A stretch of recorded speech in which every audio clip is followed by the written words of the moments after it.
Hello दोस्तों, welcome back to our channel. मैं हूं डॉक्टर विजय और आज की वीडियो में हम बात करेंगे टॉर्शन ऑफ टेस्टिस के बारे में। टॉर्शन ऑफ टेस्टिस यानी कि अंडकोशों में मरोड़ लगना क्या होती है, इसके क्या कारण होते हैं, इसको पहचानने के लिए क्या क्या लक्षण नोटिस करने चाहिए, इसका डायग्नोसिस के लिए कौन कौन से टेस्ट की ज़रूरत होती है, इसके ट्रीटमेंट कैसे किया जाता है और टॉर्शन ऑफ टेस्टिस के ट्रीटमेंट में समय सबसे महत्वपूर्ण क्यों होता है, ये सब बातें इस वीडियो में हम आपसे करने वाले हैं। मैं उम्मीद करता हूं कि ये वीडियो आप आखिर तक देखेंगे और अगर आप हमारे चैनल पर नए हैं तो हमारे चैनल को सब्सक्राइब करने के बारे में ज़रूर सोचिएगा। बट इस वीडियो को देखने के बाद अगर आपको ये अच्छा लगे, इसकी जानकारी अच्छी लगे। टॉर्शन ऑफ टेस्टिस होता क्या है? अगर पुरुषों में गुप्तांगों से रिलेटेड अगर किसी इमरजेंसी सिचुएशन की बात करी जाए जिसमें इमरजेंट सिचुएशन का ट्रीटमेंट बहुत ही ज़रूरी हो जाता है समय रहते, टेस्टिकुलर टॉर्शन बहुत इम्पॉर्टेंट कंडीशन है जो एक तरह से काफ़ी ऊपर आती है। क्या होती है? जो पुरुषों में एनाटॉमिकली जैसे कि दो टेस्टिस होते हैं और उनके चारों तरफ एक थैली होती है, कवरिंग होती है जिसको स्क्रोटम बोलते हैं, और जो टेस्टिस को ब्लड पहुंचाने का काम जो है वो स्पर्मेटिक एक कोड होती है जिसके ज़रिए टेस्टिस को ब्लड पहुंचता है।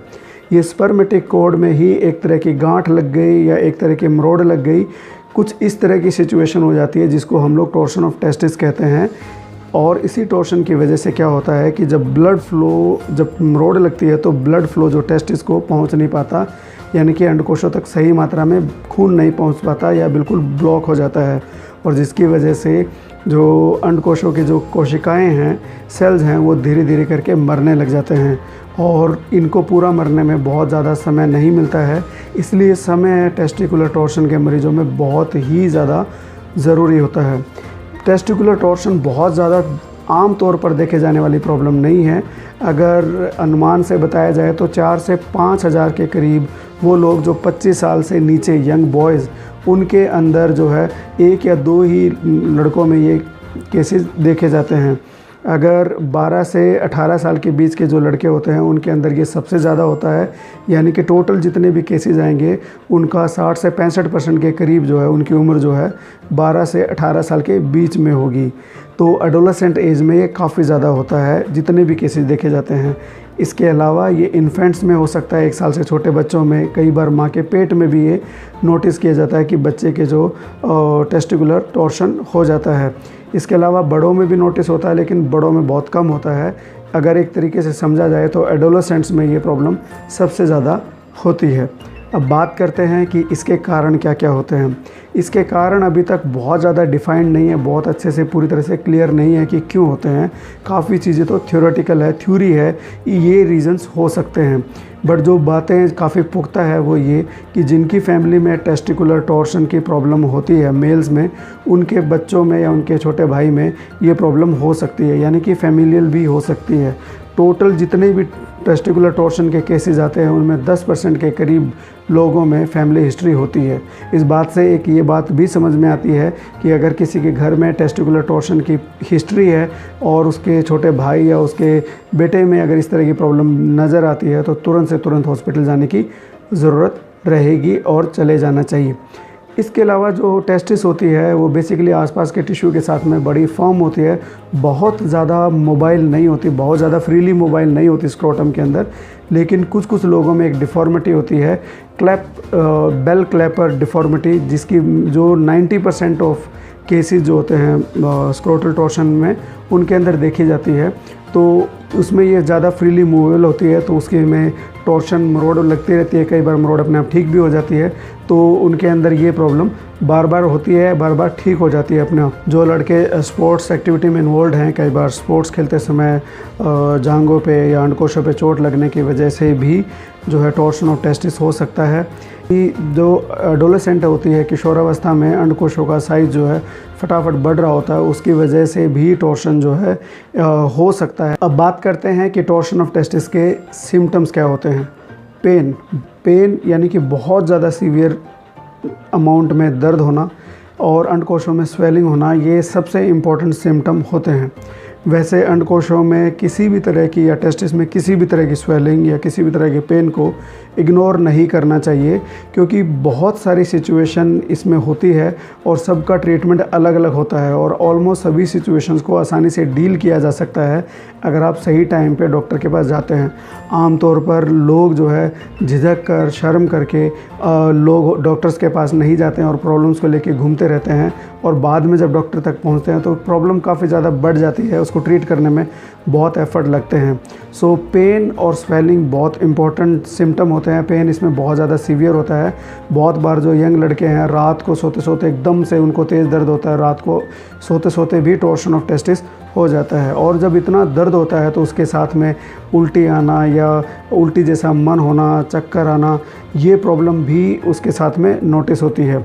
इसके अलावा कुछ लोगों को फीवर होना, बार बार पेशाब जाने की फीलिंग होना और एक साइड की टेस्टिस जो है उसका साइज़ बढ़ जाना और दूसरे उसका क्या होता है ऊपर की तरफ चढ़ जाती है, तो इससे पता ये जो है टॉर्शन की तरफ इशारा करते हैं। सीवियर पेन, स्वेलिंग और एक साइड की टेस्टिस का बड़ा होके ऊपर साइड में ऊपर की तरफ मूव कर जाना, ये टॉर्शन ऑफ टेस्टिस के लक्षण हो सकते हैं। ज़्यादातर केसेस में टॉर्शन ऑफ टेस्टिस जो है एक ही साइड के टेस्टिस में देखी जाती है। बहुत रेयर सिचुएशन में ये दोनों साइड के टेस्टिस को भी इन्वॉल्व कर सकते हैं। दोनों पूरे स्क्रोटम में भी पेन या स्वेलिंग हो सकती है। छोटे बच्चों में जब टॉर्शन ऑफ टेस्टिस होता है तो उनके जो अंडकोश होते हैं वो काले पड़ जाते हैं और बिल्कुल हार्ड हो जाते हैं टच करने पे। अब बात करते हैं कि इसका डायग्नोसिस क्या होता है। डायग्नोसिस तो सबसे पहले तो सिम्टम्स बहुत इंपॉर्टेंट होते हैं डायग्नोसिस बनाने के लिए, समझने के लिए। उसके अलावा फ़िज़िकल एग्जामिनेशन में डॉक्टर जो है थाई जो होता है, जो जांघें होते हैं मरीज़ की, उसको जो टच करके थोड़ा पिंच करके देखते हैं। उसको अगर ये टेस्टिस नॉर्मल है, टॉर्शन नहीं है, उसको पिंच करने से, ऐसे हाथ लगाने से वो अपने आप ऊपर की तरफ मूव करती है। लेकिन जब टॉर्शन ऑफ टेस्टिस हो जाता है तो उसके अंदर ये रिफ्लेक्स जो है, जो नॉर्मल होता है, वो ख़त्म हो जाता है। इसके अलावा जो डॉक्टर है आपका अल्ट्रासाउंड के लिए बोल सकते हैं, यूरिन टेस्ट के लिए बोल सकते हैं। अल्ट्रासाउंड से पता लगे है कि टेस्टिस में ब्लड फ्लो कितना हो रहा है या टॉर्शन की वजह से बिल्कुल बंद हो गया है, तो अल्ट्रासाउंड इसलिए ज़रूरी होता है।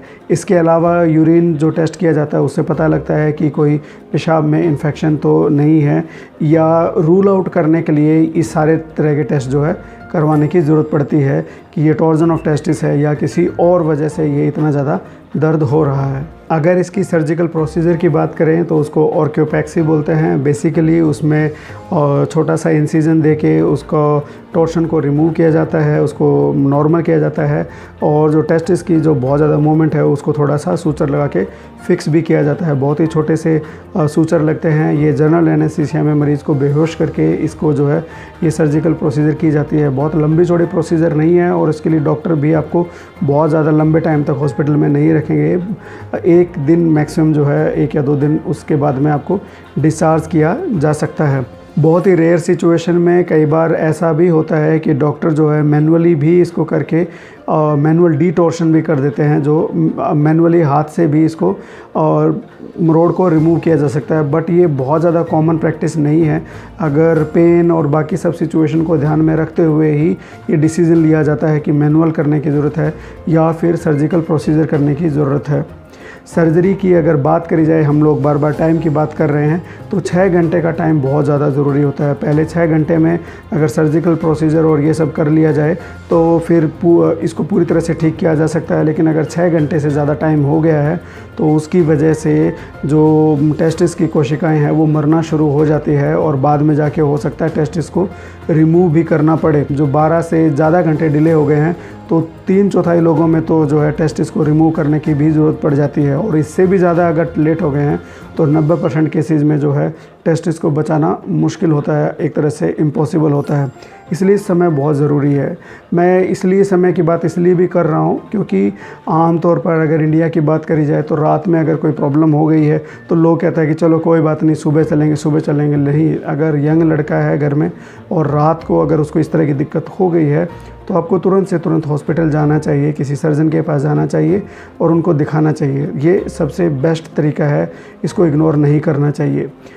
बात रही अगर टॉर्शन ऑफ टेस्टिस से जिस तरह के लक्षण आते हैं, ये पेन की प्रॉब्लम जो है और भी कई तरह की दिक्कतों में हो सकती है टेस्टिस से रिलेटेड। इसलिए टेस्टिस से रिलेटेड अगर कोई पेन की प्रॉब्लम है या स्वेलिंग की प्रॉब्लम है तो वो आपको इग्नोर नहीं करना चाहिए। अगर आपकी सर्जरी हुई है तो पेन रिलीफ के लिए डॉक्टर आपको पेन किलर देंगे और बेसिकली कुछ हफ्तों तक जो है आपके जो टेस्टिस में या स्क्रोटम में स्वेलिंग रह सकती है, तो उसके लिए ज़्यादा चिंता करने की बात नहीं है। अपने डॉक्टर से खुल के बात कीजिए। और जो स्वेलिंग होती है उसके लिए आपके डॉक्टर आपको आइस लगाने के लिए एडवाइस कर सकते हैं। 10 से 20 मिनट जो है दिन में बीच बीच में लगाने के लिए एडवाइस कर सकते हैं, बट अपने आप से कुछ नहीं करने के लिए डॉक्टर की अपनी सलाह जो है उसके अनुसार ही करना चाहिए। कुछ दिनों तक हल्का हल्का जो है डिस्चार्ज भी उसमें से आ सकता है, जहाँ पर सूचर लगे हैं उसको अच्छे से जो है क्लीन करके रखना है। अपने डॉक्टर से पूछना है, इसकी क्लीनिंग का ख़ास तौर से ध्यान रखने की ज़रूरत होती है कि आप इसे क्लीन कैसे करना है। आपका डॉक्टर आपको कुछ कुछ एक्टिविटीज़ को अवॉइड करने के लिए कई हफ्तों के लिए मना कर सकते हैं। सेक्सुअल एक्टिविटी है या मास्टरबेशन है, उसके लिए आपको मना कर सकते हैं।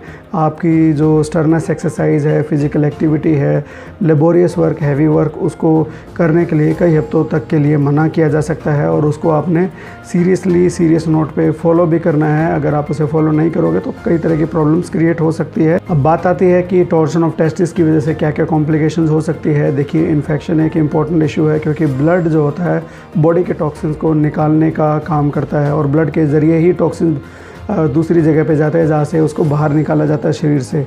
तो अगर ब्लड फ्लो नहीं होगा तो इन्फेक्शन हो सकती है, इनफर्टिलिटी हो सकती है अगर टेस्टिस जो है रिमूव करने की ज़रूरत पड़ी तो। उसके अलावा जो है उसमें एट्रोफी हो सकती है। फिर जो है एक इमोशनल सेटबैक लग सकता है और फिज़िकल जो लड़के को खुद के अंदर से लग सकता है कि मतलब मैं पूरी तरह से ठीक नहीं हूँ। तो ये सारी दिक्कतें जो है हो सकती है। इसलिए अगर टॉर्शन ऑफ टेस्टिस या बहुत ही severe pain, swelling in scrotum, इस तरह की कोई दिक्कत हो रही है तो समय रहते अपने डॉक्टर के पास जाइए, उनको दिखाइए। आम तौर पर ये बात इसलिए भी ज़रूरी है, अगर एडोलेसेंट एज ग्रुप में लड़का है मैस्टरबेशन कर रहा है और अचानक से उसको टॉर्शन ऑफ टेस्टिस होता है, जैसे कि रात को सोते सोते टॉर्शन ऑफ टेस्टिस हो गया है, तो बहुत बार बच्चों में गिल्ट होती है कि कहीं मुझे मैस्टरबेशन की वजह से तो ऐसा नहीं हो रहा है। तो पेरेंट्स को सपोर्टिव होने की ज़रूरत होती है, फादर को ख़ास तौर से सपोर्टिव होने की ज़रूरत होती है कि वो उसको जज ना करे या उसको इस तरह से रिएक्ट ना करे कि कि बच्चा जो है आपको खुल के बात ही ना बता पाए। इसका मास्टरबेशन से कोई लेना देना नहीं है कि मास्टरबेशन करते हैं तो ये टॉर्शन होता है, नहीं, इससे इसका कोई लेना देना नहीं है। तो इसलिए अगर प्रॉब्लम आती है तो तुरंत से तुरंत हॉस्पिटल जाने की ज़रूरत है और अपने डॉक्टर से खुल के बात कीजिए। कोई दिक्कत नहीं है, वो आपकी हेल्प के लिए ही है। Thank you so much. अगर आपको वीडियो अच्छा लगा हो तो हमारे साथ जुड़ जाइएगा, सब्सक्राइब कीजिएगा, इस वीडियो को लाइक भी ज़रूर कीजिएगा। Thank you so much.